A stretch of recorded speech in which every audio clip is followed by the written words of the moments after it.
You're listening to UFO Undercover with your host, Joe Montaldo, right here on the Paranormal Radio Network.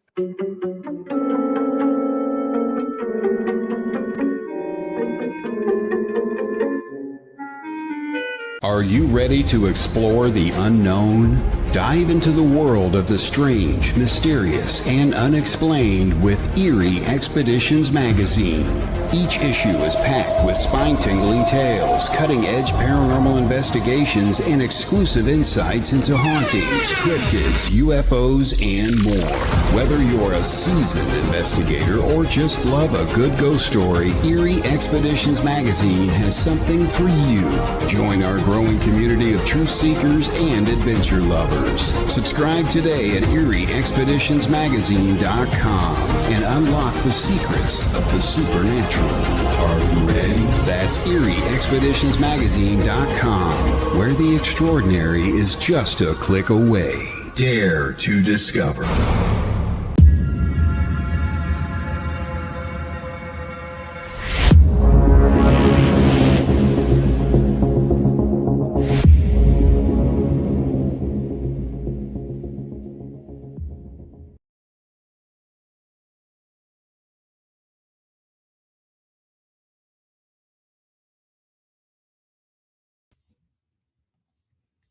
Welcome to The Gateway, broadcasting live from the edge of the Mojave where the strange slips through the cracks. We are live on United Public Radio Network 107.7 FM, New Orleans. I'm your host this evening, C.L. Thomas. How's everyone doing out there tonight? So tonight I have two historians well-versed in midwinter magic, Dacre Stoker and Nora Vintilă. But before we get into that, Happy New Year's to all out there. Right now you can sign up for the free online copies of Eerie Expeditions magazine. This is something totally new. Eerie Expeditions is coming back. You know, we've taken a break to kind of regroup a little bit, but the magazine is coming back in full force, and it's going to come out every other month starting in 2026 with all new articles and writers. And the online subscription is going to be completely free, but you have to sign up within the next month. So Eerie Expeditions explores the legends and haunted history around the world, places that you can actually travel to and investigate for yourself. For a short time only, you can sign up and receive an online subscription. Check it out, EerieExpeditionsMagazine.com. And now as we turn the page from our sponsor, we step into a world shaped by myth, memory, and midwinter magic. Joining me today is Dacre Stoker, acclaimed author and great-grandnephew of Dracula, creator Bram Stoker, alongside Nora Vintilă, a Romania-based tour guide, an expert in folklore, witchcraft, and traditional winter rituals, including the famed bear dance. Together, they help us explore Romania's living traditions and the stories that still walk among us. Welcome to the show. Well, thank you. Thanks for having us. Hi, nice to meet you. I'm really excited to have you guys on tonight. It's pretty exciting for me because I love Romania. It's one of my favorite countries, and I've been there. I've done a lot there already, and I really look forward to coming back maybe in 2026, hopefully in November. Dacre, you have spent so much time in Romania, and all of your work is practically centered around the country, and you have a business there and everything. Can you kind of talk about how you got planted there? Yeah, well, I got to blame my great-granduncle Bram Stoker, who, of course, wrote Dracula, as you mentioned in my intro. I've now been digging into all the books that he's used for his research, his notes, and now I've figured out exactly what he used for his resources, even though he didn't go there himself. So now what I'm doing is following up on all those books and those maps that he had access to, and kind of following that trail that he created, looking at the life and times and locations of Vlad Dracula the Impaler, the real historical Vlad Dracula III, and then Count Dracula, where the events of the novel took place. So as I've traveled to those, some with Nora, who you'll meet in a little while, and her sister, some that's with a company called Experience Transylvania, and then others with Maria Schmidt and her people with Mysterious Adventure Tours. I work with those two companies leading tours, and we go and recreate all those kind of spots. And while I've been going there and doing readings from the novel Dracula at exactly the same place where Bram set it, or being guided by Nora to see the place where Vlad Dracula impaled somebody, or where his mistress was, or something like that, we really pick up the vibe and try to transfer that to our clients of what not only what it looks like on paper, but what it feels like in modern day life. And let me tell you something, going to Romania is a step back in time. When I say modern day life, in some places it looks like we're 500 years ago. In some places it's absolutely, super brand new first world country, but there's a little of both and everything in between. It's like a step back in time. So I really began to love that country. And one of the things that I began to love is the food, the folklore, the history, but also the wine. And that's what got me interested in getting involved in the purchase of an old winery with a couple of people that came on one of my tours. And they became investors in buying Michael Rothenberg's vineyard outside of Bucharest in the area of Ceptura. And we now have Stoker Wines, which I'm wearing the vest, you can see. Stoker Wines is now launched. We've got a very cool renovated winery in Ceptura. And it's starting to make its way into different parts of the world. It's now in America, direct to consumer. It's now around Romania, and we've got plans elsewhere. So I'm beginning now to look at this country, not just as a tourist destination and an inspirational place to go and have a cool holiday, but as you mentioned, dealing with the business world, the different levels of bureaucracy you've got to go through with things like alcohol permits and shipping and so on. So it's really enlightening. And I do love the country like you do. And I do really appreciate, as somebody you'll meet in a moment, the really cool insight by locals. And that's Nora and her sister, Gloria. Now, I've been to your winery and the wine is amazing. Move over California, because this wine it's a red wine and it's very almost like sweet, but not too sweet. Yeah, we've got a couple of different types of red. I mean, different grapes, the Fatasca Niagara, the Merlot, different grapes that have been brought over years ago from Italy, from Hungary, and we've got a wonderful rosé.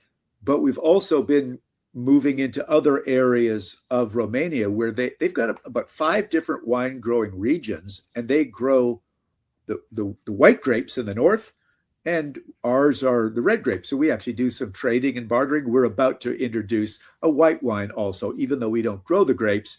They're grown just, about 100 miles away, and then we'll be bottling it, much like the tradition of the novel Dracula, the Golden Mediash wine that featured in Dracula, which is a Riesling from the German part of Romania. So there's so many of these mini Napa valleys all over Romania, because this massive mountain range, the Carpathians, affect the weather just like the big Sierras do in California. So microclimates, great soil, wonderful underground aquifers. You're right. The rest of the world is now beginning to take notice of Romanian wines. And one reason why they haven't known about them is communism didn't fall until 1989. And so the wine was not being exported. So it's now beginning to be legally sent out of the country. And it takes a lot of work and usually some capital to get it out of the country. But I'm glad you like the wine. A little plug, stokerwines.ingoodtaste.com. You can order it anywhere in the U.S., out of California, because they've bottled our wine that we've shipped over to them in big bladders, and now it's available direct to consumer, just like you order from Amazon. And just so people know out there, Bram, the Stoker Wines is also a big sponsor of Erie Expeditions magazine. There you go. Thank you. Yeah, good plug for both of us. But yeah, thanks. Listen, I'm so glad you're going to come back to the country sometime soon. Nora and I can show you all sorts of cool places. I am so excited about this. So Romanian folklore. Did Bram Stoker understand this fully, or was he intuitively tapping into something older and mystic that resonates today? That's a good question. This is what I believe, having looked at his life, his notes, his journals.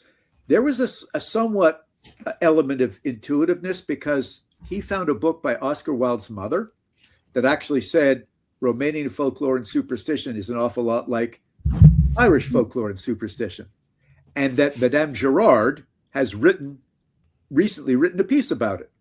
So Bram, being as detailed oriented as he also wrote a legal manual, very orderly. He then went off to the library and found the book by Madame Gerard.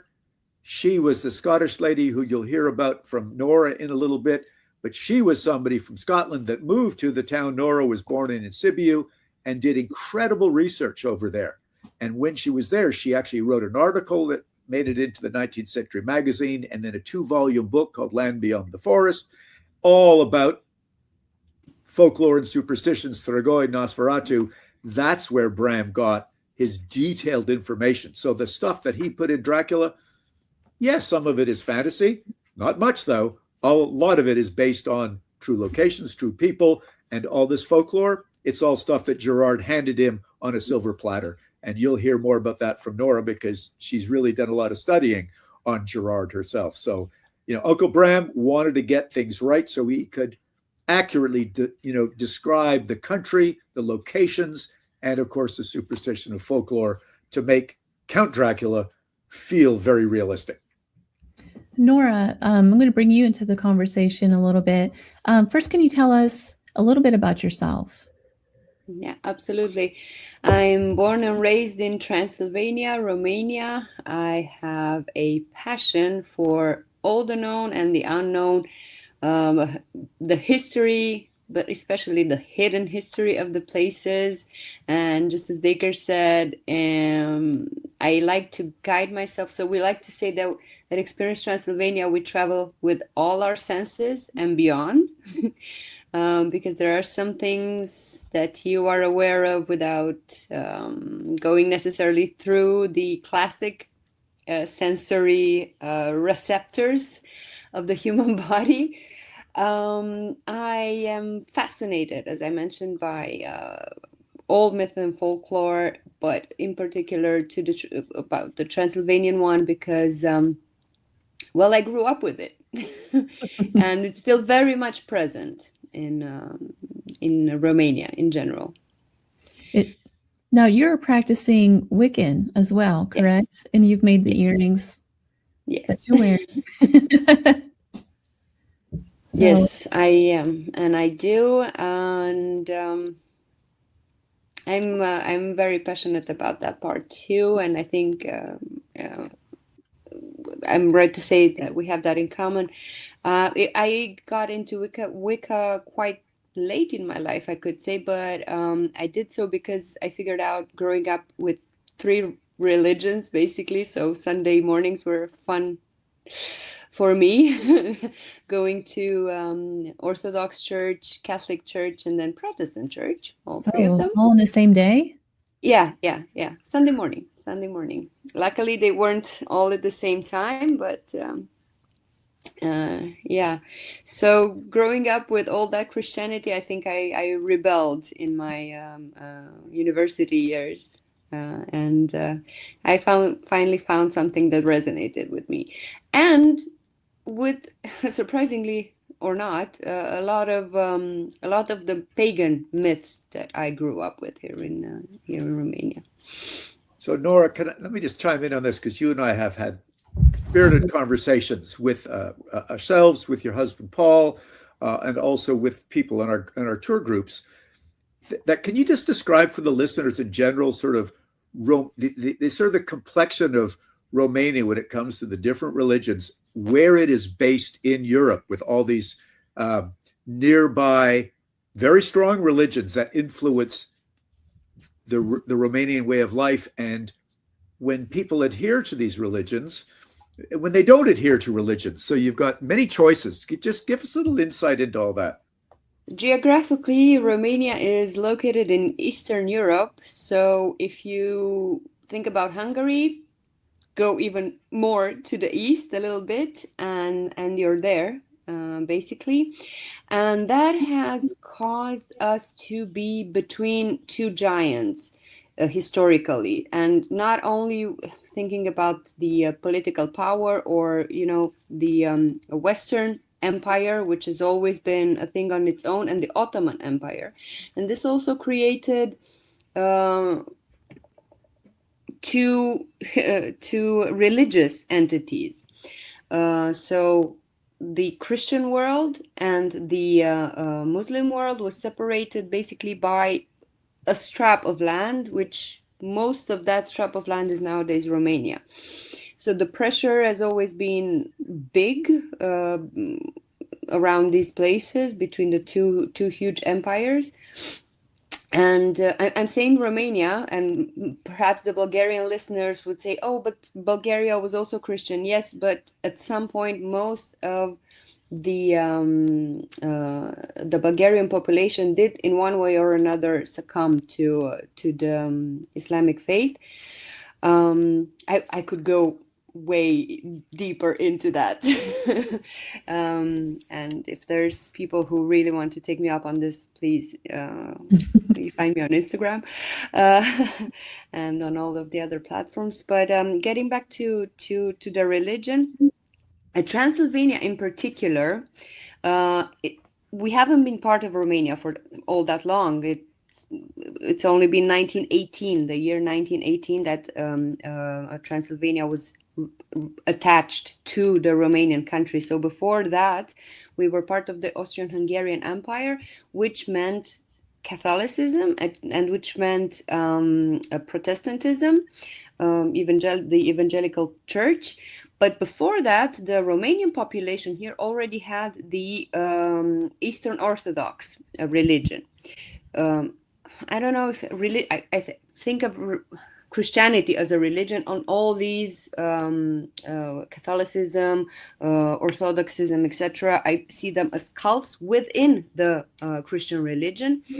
But there has always been, amongst all the three regions of Romania, which are Moldavia, Wallachia, and Transylvania, the Romanian population over there, regardless of the religion that they had, they always had their own traditions.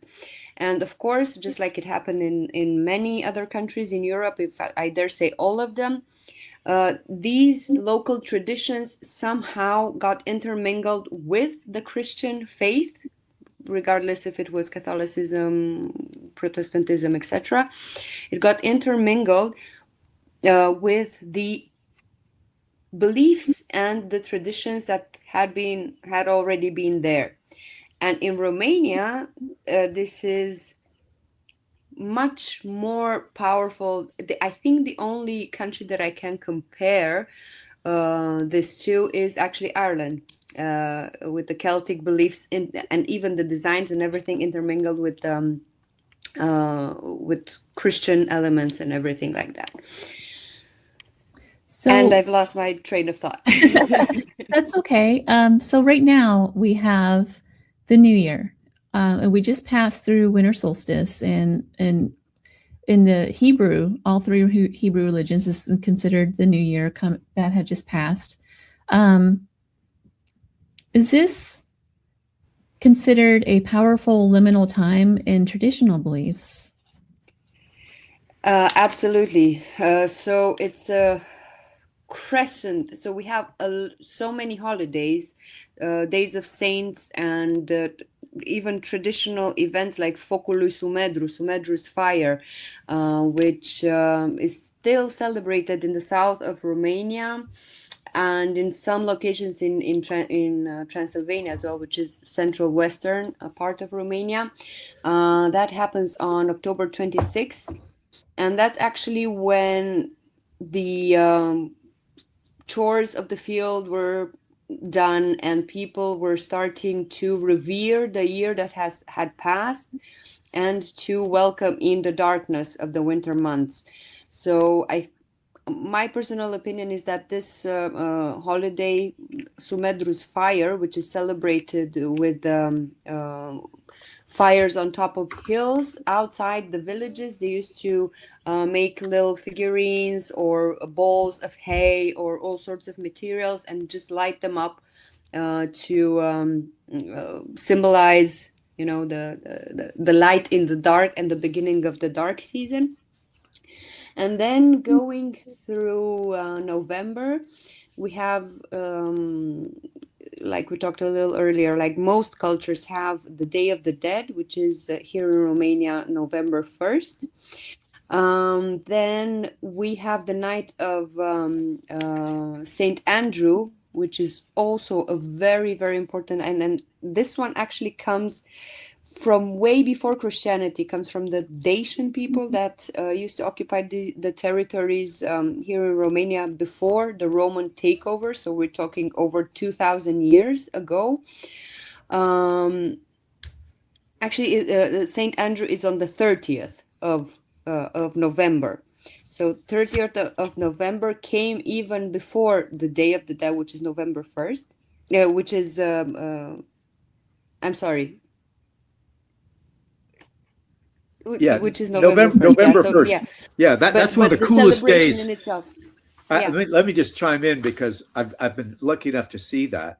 And I know, Crystal, we're talking winter solstice, but you got to go back about a month or so. But November's my favorite time of year to go there. So you got to see this. We were driving along in one of our tours, and I really wasn't aware. Nora has prepped us. You guys are going to see something pretty cool soon. And it was dusk, and there's this valley off to the right, and trees and big mountains up beyond. But there was this glow as we got close, and the tradition was families would go to the gravesite of their departed loved ones and clean the gravestones, take away the weeds, but they would put in really cool candles, usually in some kind of a jar, usually red or some battery operated or red, and it would make this red glow. But when you've got, and I'm not just saying a few, thousands of them, the whole valley was this red glow. So it's almost like you can go in and visit the spirits, which is obviously what they're doing, the memories of those departed. So Nora, just touch a little bit on that. I know you've got a lot to talk about, but that's one of the most visual things for somebody who is not from the country, that gets an idea of what everybody is, what they're doing and why they're so closely connected to spiritualism. So that's on November the 1st. It's just like Dacre said, it's absolutely magical. One of my favorite things to see, and it just sparks some hope inside me. The traditional candles that we have here are put in a sort of a plastic jar, which is red. And just like Dacre said, if you got 1,000 of those, because people do go, like, it's a shame. It's people are going to talk about you in the town if you don't go, if they don't see you there. Oh, was that family there? Oh, I didn't see them, Does the color red symbolize anything in particular? I don't think so. Not in particular. It's just these candles that are very practical, and that because the thing is, the idea is the candle has to live through the night. So it has to be in something protected. You can't just leave it there because the wind will blow it off. So the most popular candle jars that we have are in these red plastic containers. Although it would be a fun idea to go a little bit deeper into that and to see if I bet it means something in particular, that maybe it's gotten forgotten over time or something. But the color red in general is against the evil eye. Sorry, Dacre. No, I mean, maybe there's, it's the color of the blood, of the heart, the love, the connection, maybe the evil eye. Generally in Romanian folklore and traditions, if you wear the color red, you're protected from the evil eye, the deoch. So that my grandma used to say that even if it's your underwear, you have to have something red on you all the time. That's interesting, because there's so many cultures that are against the color red here in the States. In particular, the Mormons are one of them. They don't like the color red. They're not allowed to even for the babies. So you're gonna see a 1-day-old baby, and they put a little red string against the evil eye on their wrist. Interesting. Well, the Romanian cemeteries in particular, I've never seen cemeteries like this. You go into a place like that, they're all colorful. They have all of this flowers and things painted on the tombstones. They're actually a really magical place anyway, without even the ceremonies going on.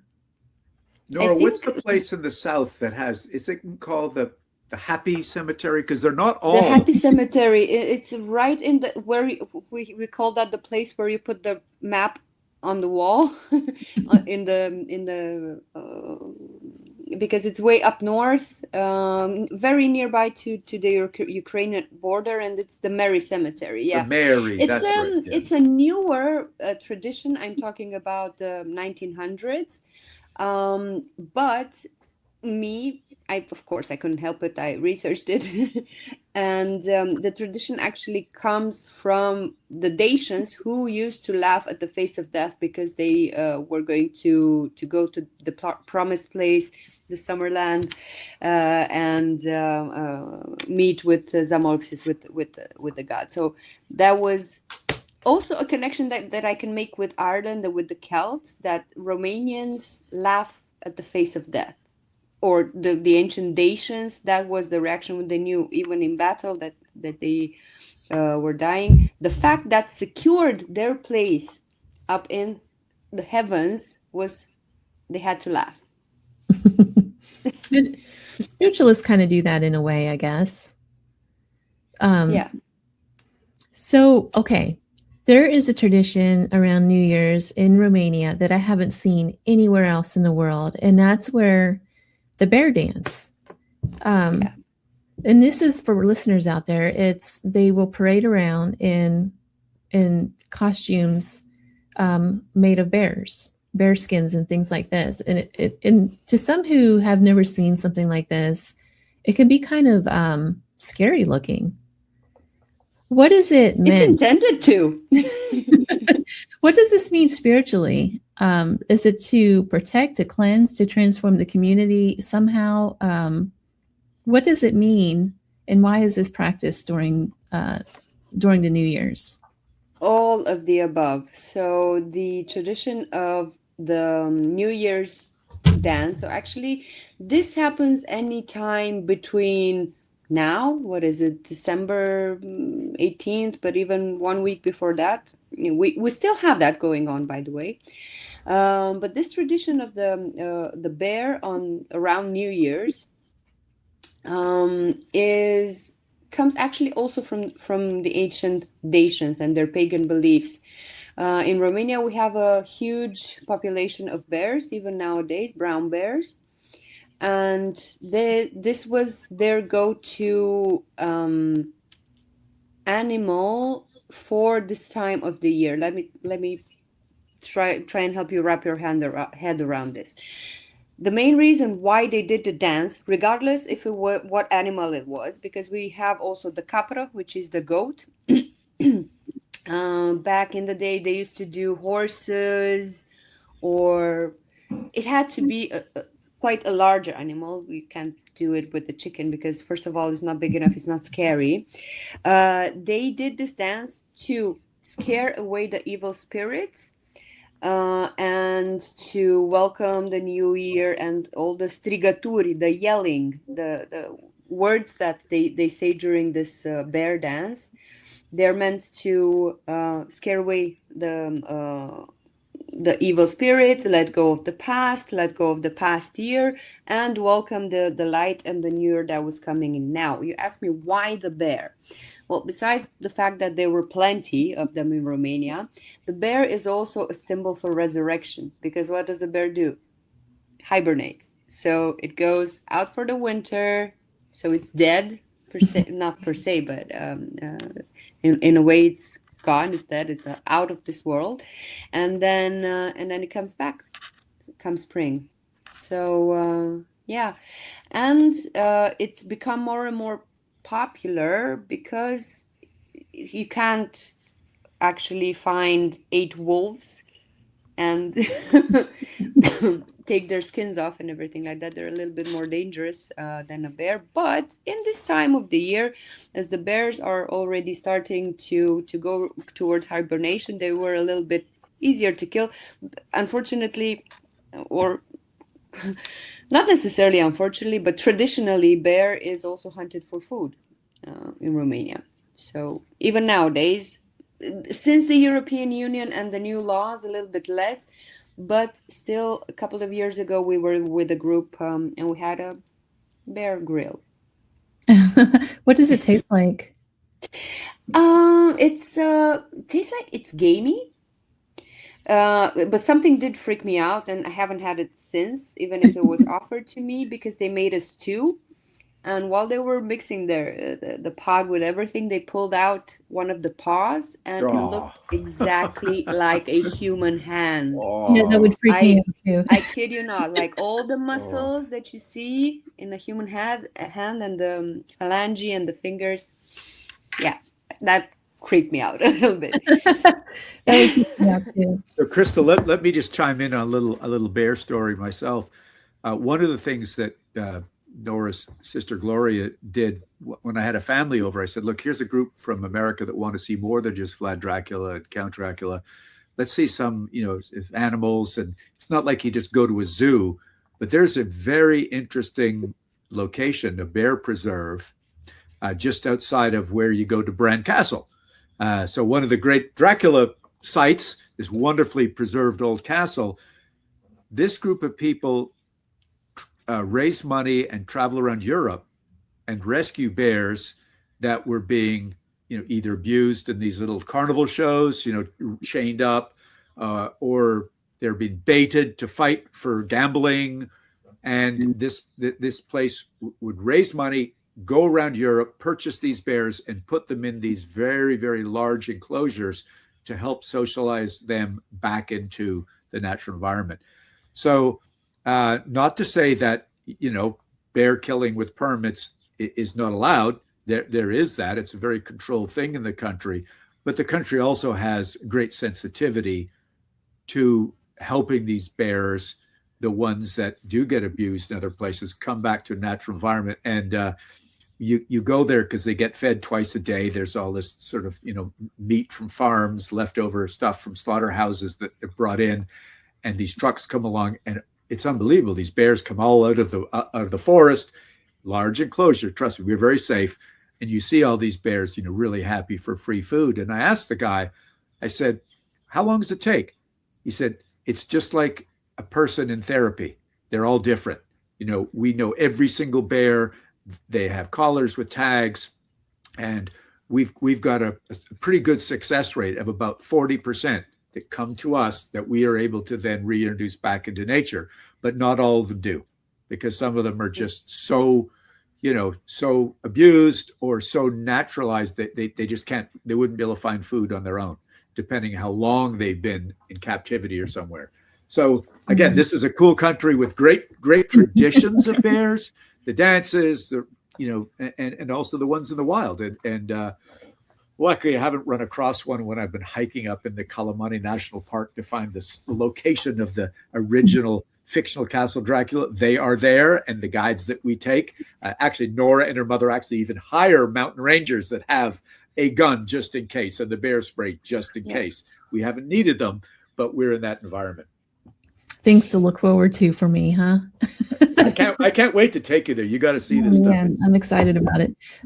So earlier in when we first started the conversation, Dacre, you talked about how once you get out into the rural areas, particularly up into Transylvania by the Carpathian Mountains, you really start to see how it kind of looks like an old world. When I was there, we were at a tiny little pub that served, and I forget the name of that drink that they drink over there. It begins with a P. It wouldn't be Polinka. Polinka? Yes. It was a distillery for that. And I was standing outside for some reason. Everybody was inside. I was outside. And there's a little road, like a dirt road right next to this thing. And I saw a cart. I kid you not, a cart drawn by horses going by. And It had on the back of it, it had a bunch of hay, and on the front of it, it was a woman with one of those headdresses on, and I don't know the name of those, babushkas, what we call it here, but I don't know what the real name of it is. And batik in plain Romanian language. What is it? Batik. Batik. It comes from French. Yeah, batik, like headdress. But it really looked third world. I don't know where they were going, but they had a pitchfork on the back of it as well, like sticking out of there. And it just looked like something out of the 17th century. Crystal, one more thing. Did the horse, by any chance, have these red tassels on its bridle? It did, yes. Okay. Yes. And it was a dog, too. You've narrowed this down to about 75% of the small, cool villages in Romania. I kid you not. I'll let Nora take over in a moment. But this, to me, is one of the coolest attractions.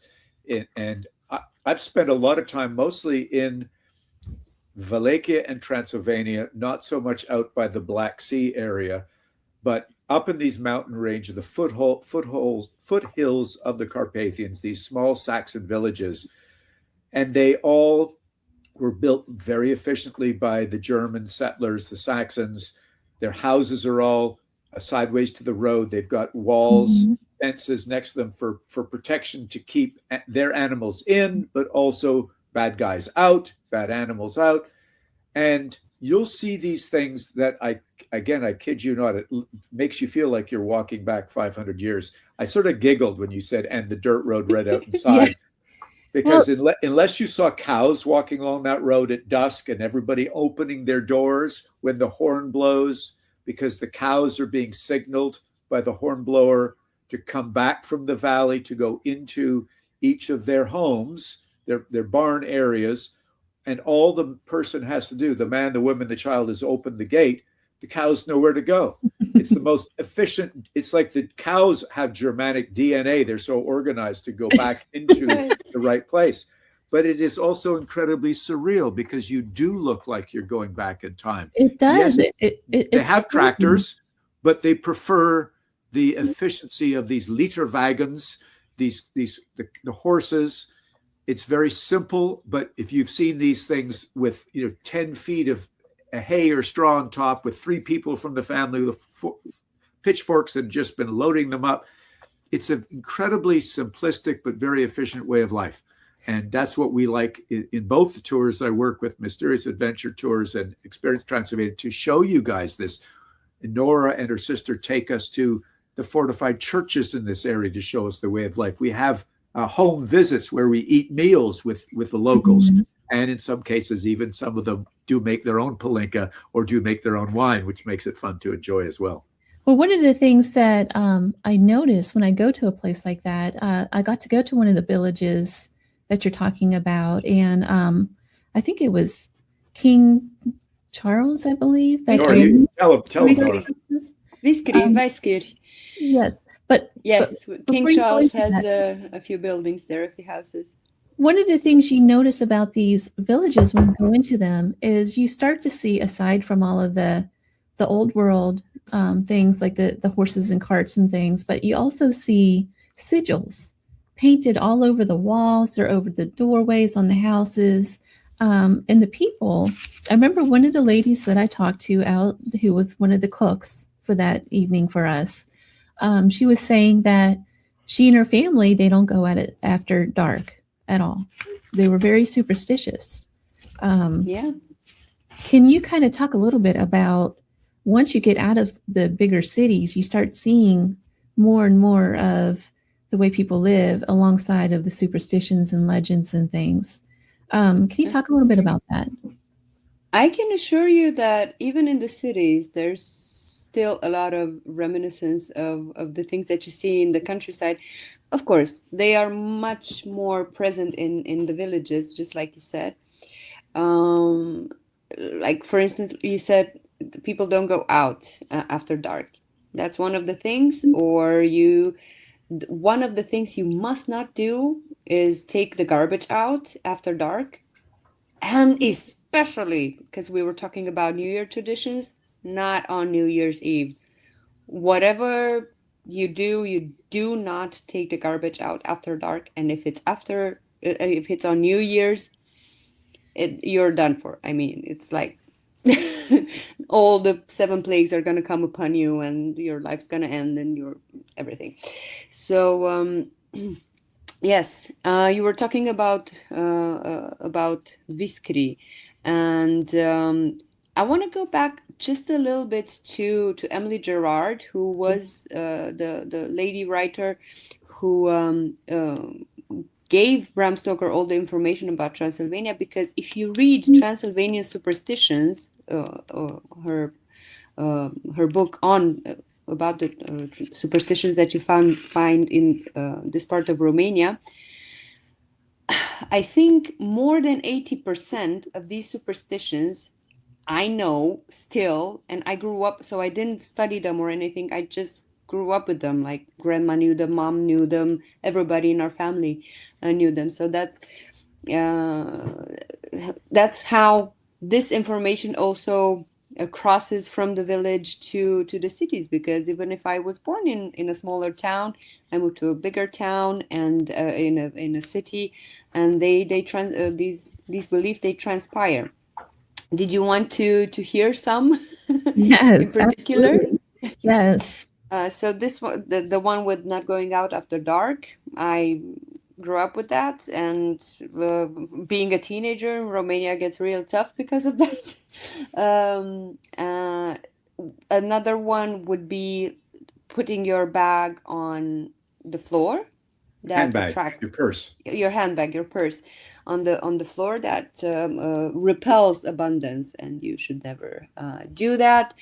One other thing that was very present for me growing up was, if I had a headache, they would do the deok. It's a ritual. I mean, it's a pagan ritual that my very Orthodox grandmother would do all the time when I was feeling sick. Deok is the evil eye. And what you have to do is take a glass of water, box of matches, and start lighting match by match, saying a name, and then dropping it, because you suspect who might have cast the evil eye on you. So you throw the match inside in the water. If it goes down, it's the person who put the evil eye on you. If it floats, then it's not the person who put the evil eye on you. And if they all float, then you don't have the evil eye. Go see a doctor. But after that, but this also, it's so similar to me with all the Wiccan practices and rituals. So after you've done that and you've figured out who it is, usually it's not more than 9. Also an interesting number. Not more than 9 matches you have to do that for, till you find out who put a cast on you. And then you take the glass of water with all the sticks, and you go outside your door and you throw it on the threshold. You pour the water on the threshold, and you say certain things. Să nu fie de ochi, de ia blestemul. So it's the wording too. That was every week almost at my house. In my very Christian house. So, Crystal, could I ask? I want to ask Nora a question I think your listeners will really enjoy, because I've done my research about a Romanian lady who was a professor in California, and she wrote a book about Transylvanian superstitions, and some of them were picked up by Emily Gerard when she wrote the book that Nora's talking about, 1885, and it was about the very complex mourning rituals when someone dies. So obviously, death and dying it plays a huge role in religion and superstition and folklore. And one of the things that I've asked Nora is the things that Bram Stoker picked up on in Dracula came from Emily Gerard. Nora, any of those things still practiced to this day? And it was like all of them. Yeah, that's what she said. And it was like, okay, Nora, what about the whole reflection in the mirror? Tell Nora, tell them what they do about the reflection. Tell them what you guys do in this day that you can attribute maybe to Gerard picking it up, because she didn't invent it. Yeah. She just picked up what was going on. So let's talk about the mourning rituals, and again, a different element of spiritualism and people, how they practiced it today. So when somebody passes away, even to this day, all the mirrors and all the reflective surfaces in the house where the person was living have to be covered completely with a veil, with a curtain, whatever. That mirrors are considered a gateway, a portal to the other world, first of all. And second of all, there's the saying, this belief that if the person, the deceased, passes by and sees himself or herself in the reflection, they wouldn't know what's going on, and this will delay their ascension to wherever it is they need to be going. That would be one of the mourning rituals that we still take very, very seriously. Another one, and I think that gave us eventually, through Emily Gerard and through Bram Stoker, that gave us the no reflection of the vampire in the mirror. No soul. He had no soul. Yeah, because it was the soul. That's what we're trying to do. We're trying to avoid the soul to see itself in the mirror. And the concept being, we want the soul to rest in peace. And the soul is sort of in flux until it can take care of all its matters, which involves the family doing all the proper mourning rituals. Sometimes, Nora, correct me if I'm wrong, placing coins on the eyes, making it the right thing to do so this person can rest in peace, not come back as a restless soul, as a strigoi or honestly, even to this day, we take all the precautions. Some of the mortuaries here even do this, just slightly pinching of the heart, just to make sure, just going through with a needle, just making sure. Now it's a corpse basically, so it's non-invasive, I guess. That's when you get the stake to the heart, huh? Yeah, exactly. So there are still mortuaries and morgues in Romania that have that as a standard procedure. That's wow. I don't even know what to say to that. So is it primarily the strigoi that are the evil spirits that everyone is trying to prevent from coming in? Yeah.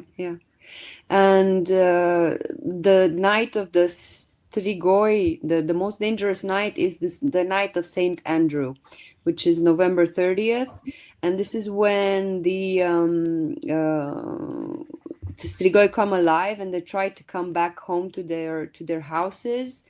Because it's the only familiar, that's what attracts them in the land or in the world of the living. And it said that this is the night of the wolves as well. Very, very deep and very ancient myths and traditions that have been, just like I said earlier, somehow intermingled with the Christian beliefs, and that's why Saint Andrew and not anyone else. Yeah, and as we know, as I said a little while ago, this was very similar to Ireland. The country that invented Samhain. The Halloween night. Just as you said earlier, the days are getting shorter. It's the difference between the day of light and darkness, and then the veil is lifted so that those spirits that have passed are all about. And the costumes wear, the turnips they carved to scare away the evil spirits. The good things they did evolved into candies when it came to North America to welcome the good spirits, the costumes for the bad spirits. Very, very similar. And I think what happened is my Uncle Bram lived through all the Celtic Irish ones, but read up on all the Romanian, Transylvanian ones, courtesy of Emily Gerard. And as you can hear, in Ireland, Halloween evolved from Samhain when it came to North America. The turnips disappeared, the pumpkins came, the costume's still the same. But Nora is still living through, and it's not just Nora, it's many people like this in Transylvania, is great respect for the dead. The mourning ritual goes on not just one night, 2 nights. There are many revisits over the years to make sure that they've paid the proper respect so those spirits are not restless, they're not malicious, they're not coming back and wreaking havoc. And Bram certainly twisted that a little bit and made them far more evil, gave the fangs. So he collected all those things and almost made a super vampire a vampire soup, so to speak, out of lots of different particles that were around and made it far more evil. So when you go to Romania today, yes, they're looking for Vlad Dracula, Count Dracula. Now they're looking for Emily Gerard and her ideas, because that is the basis for it all. So sorry, go ahead. Go ahead, Nora. Talking about Emily Gerard, I'm very proud that I was able to bring her back from the dead, even for one day. And I brought back from the dead the person that coined the term Nosferatu, actually, which means the person that came back from the dead. Yeah. And what did she name her book? Transylvania Superstitions, or The Land Beyond the Forest? Yeah, tell them about what Land Beyond the Forest is translated to. Land Beyond the Forest is Transylvania in Latin. Transylvania. If you look at the word in Latin, Sylvania through the forest. Exactly. Yeah, beyond the forest. So this is kind of a question for both of you. What do people misunderstand most about Romanian culture when it's viewed only through the vampire lens, so to speak? And what stories do you think deserve more attention? Well, I got to go first, Nora, because it's like you Please. arrive at the airport. I was sure you were going to go first. when you give your passport to the man at passport control, don't say, "Hey, man, where are the vampires at?" Because they don't have a great sense of humor about that. Most customs guys don't have any sense of humor anyway. But it's that you're not going to see bats flying all over the place. Only in certain places. Yeah, in the right places, but it is a very sophisticated sort of country. Embrace what I think that I love the most is the origin stories, and that is, Bram Stoker found it because it was derived from wonderful old folklore and mythology, and you've just heard that this country has so many different religious influences, historical and cultural influences, the Ottoman Empire, the German, Austrian, Hungarian Empire, the everything coming together in one interesting land. And the reason why the Ottomans had a hard time capturing and taking over Christian Europe was the Carpathian Mountains. Those Carpathian Mountains created lots of small villages. And because of that, isolation helps give rise to lots of folklore and superstition, because they're usually, separated from structured and traditional religion. But it's like a melting pot, and it's a wonderful melting pot that I love about this country, that it seems that everybody seems to get along with all these different religions. It's not like Ireland that was fighting Catholics and Protestants for hundreds of years. They seem to get along well, and everybody respects all these different beliefs and superstitions that they have. That's one reason why I love going there. Yes, it's the origin of Gothic horror in literature, but it's really nothing like it was created. But what I like to embrace is what started it all. Nora, would you like to add to that? For me, as a Romanian and working a lot with international guests as a tour guide, I have two things that are always said to me. The first one is, Romania, are vampires real? And I'm like, yeah. Actually, no, there are no vampires in Transylvania. Believe me, I've been living here for the last 300 years. I've never seen a vampire. And the second one is, are you Roma? Or are you Gypsy? And I'm like flattered to hear that, because I do twinkle with a little bit of magic. But that's a misconception because of the similarity in the name, I think, and because we do have a large Roma community living in Romania. So yeah, these are the two things that I always get. There are, I did have Romanian gypsies on this show before in the past. It was 3 ladies, and they like to go to there's a pond right outside of the Witch's Pond, right outside. Yep. I go there too. Yeah. Do you want to talk about that just a little bit? We have a couple of minutes, but this place is fascinating too.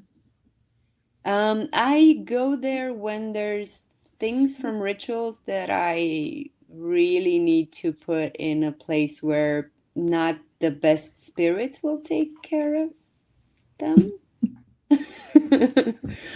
The Witch's Pond is right outside Bucharest, and it's about an hour's drive, maybe from Bucharest, and it is one of the most eerie places that I've been to in Romania. It's got a pretty creepy vibe to it, but we do have other places like the Hoia Baciu forest, which is also some sort of a portal, I'm sure. Other places like castles, yes, also strange vibes and eerie feelings and things like that. But you kind of get why, because all the energy that, hundreds of maybe thousands of years, who knows, and that people have been tortured there or something. But places like the Witch's Pond, Hoia Baciu forest, the ancient Dacian citadels. The Dacians had a very strong connection. So the Dacians built buildings similar to Stonehenge and from that predate Stonehenge, actually. So I think this is a whole subject in itself. The ancient mythology of Romania is very, very interesting as a subject. Well, thank you guys so much for coming on the show. We are just about out of the time. Do you guys want to talk about how listeners can get in touch with you? Sure. Yeah, I'll start. So dacrestoker.com is the website, bramstokerestate.com. My wife and I organized. It's got my books, information all about the Stoker family. And then, of course, you can go onto Facebook, Dacre Stoker Author, or Instagram. And you can also look at experience-transylvania.com. That's where I do the tours with Gloria and Nora, or Mysterious Adventures tours with Maria Schmidt. Both those I work with, usually at least one tour a year with them. And of course, you can now go to stokerwines.com. And if you want to taste the nectar of Romania, stokerwines.ingoodtaste.com. Cool starter packs, little tasting packs, as well as the big bottles. So yeah, those are ways to get a hold of me and see what I'm up to.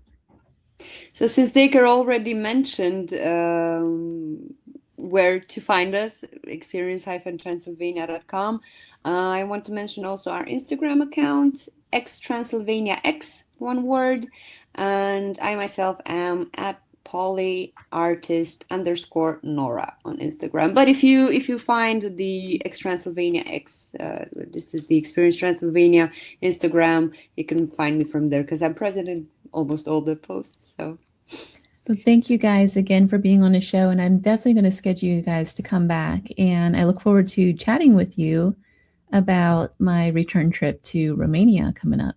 Yeah, we got to do that early in the new year, because I think some of the things we've talked about have triggered more thoughts about places where we need to direct you to go see, Crystal. So yes. Thank you all for listening. Thanks for hosting us. Thank you. Thank you, Krista.